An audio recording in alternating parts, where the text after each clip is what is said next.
السلام عليكم ورحمة الله وبركاته، يا رب تكونوا بألف صحة وعافية. النهارده هنبدأ نشرح المابنج وهي بقدر استخدمها ازاي، الكود بتاعها بيتكتب ازاي. يلا بينا. دلوقتي المابنج على شركة على الويب سايت بتاع شركة اردوينو بيقول لي ان هو الماب ديت كل اللي بتعمله ان هي بتستقبل عدد من الارقام او من القيم. القيم ديت ببدأ الاول اعرف القيم المتخزنة جواها، او الفاريبل اللي هو المتغير المتخزن جوه القيم اللي انا عايز اغيرها. بعد كده بحط الحد الادنى للقيمه اللي ممكن تستقبلها والحد الاقصى اللي ممكن تستقبلها. بعد كده بحط الحد الادنى تاني للقيمه بتاعتي اللي انا هقدر او اللي انا عايز اغيرها. لو جينا لاسلوب الكتابه بتاعتها او السنتكس بتاعتها، فعندي دلوقتي متغير من اسمه واي، بقدر احط جواه ماب فانكشن. الماب ديت جواها اكس، الاكس ديت هي القيمه اللي داخله للماب اللي انا عايز اغيرها، والقيمه اللي داخله ديت انا بشوف هي حدودها من كام. حدودها عندي نوت من 1 لحد 50، والقيمه اللي انا عايز اخرجها دلوقتي بتبقى حدودها من كام لكام. فالقيمه اللي انا عايز اغيرها او القيمه اللي انا عايز اخرجها بتتسجل او بتكون حدودها من 50 ل1، وبتتسجل القيمه ديت جوه الواي. ادي عندي اهيت الماب بيكون الفاليو اللي انا بدخلها، وعندي فروم لو اللي هو اقل قيمه للماب ديت، او اقل قيمه للفاليو ديت، واعلى قيمه ممكن توصل لها الفاليو ديت. بعد كده عندي التو لو اللي هو ان انا ازاي بحولها لقيمه ثانيه بيكون حدودها بتتكتب من اللو للهاي او لاعلى قيمه. كمان ان الماب ديت بترجع لي فاريبل او بترجع لي قيمه متخزنه مثلا وليكن فواي زي ما قلنا. الواي ديت من نوع لونج. لو جينا لمثال هنا بسيط ولا حاجه، فانا عندي المابنج بتاعتي بتكون عرفنا متغير من نوع انتجر بيتخزن جواه قيمه معينه. القيمه ديت بقدر ادخلها جوه الماب في المتغير فاليو او متغير فال.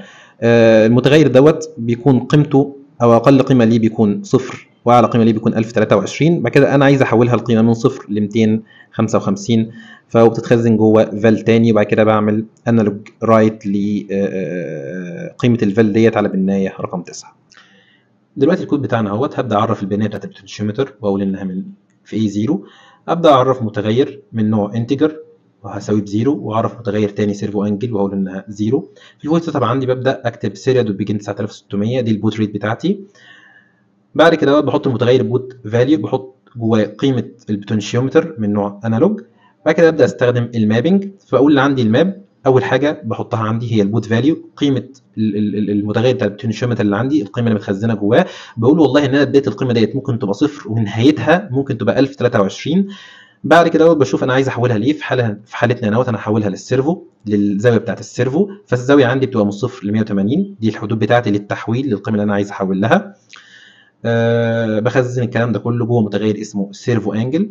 بعد كده عندي بطبع قيمه بوتنشيومتر، كلمه بوتنشيومتر. بعد كده بطبع القيمه بتاعتها. بعد كده بطبع كلمه سيرفو انجل وجنبيها القيمه بتاعتها. بعد كده بستعمل ديلي 100 ملي سكند ما بين كل قرايه والثانيه.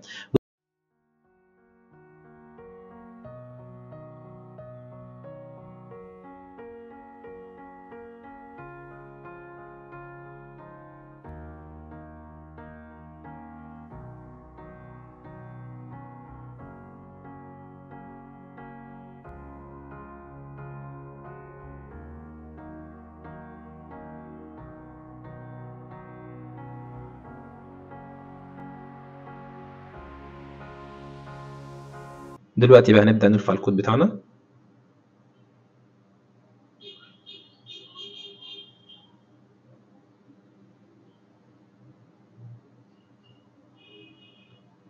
نفتح السيلم مونيتور ونشوف القرايه بتاعتنا.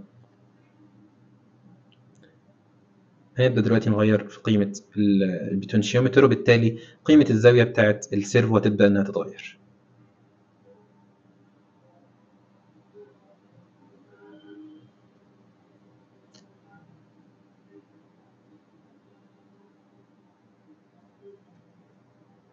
وبكده نبقى وصلنا لنهاية الفيديو، وإن شاء الله نشوفكم الفيديو المرة الجاية.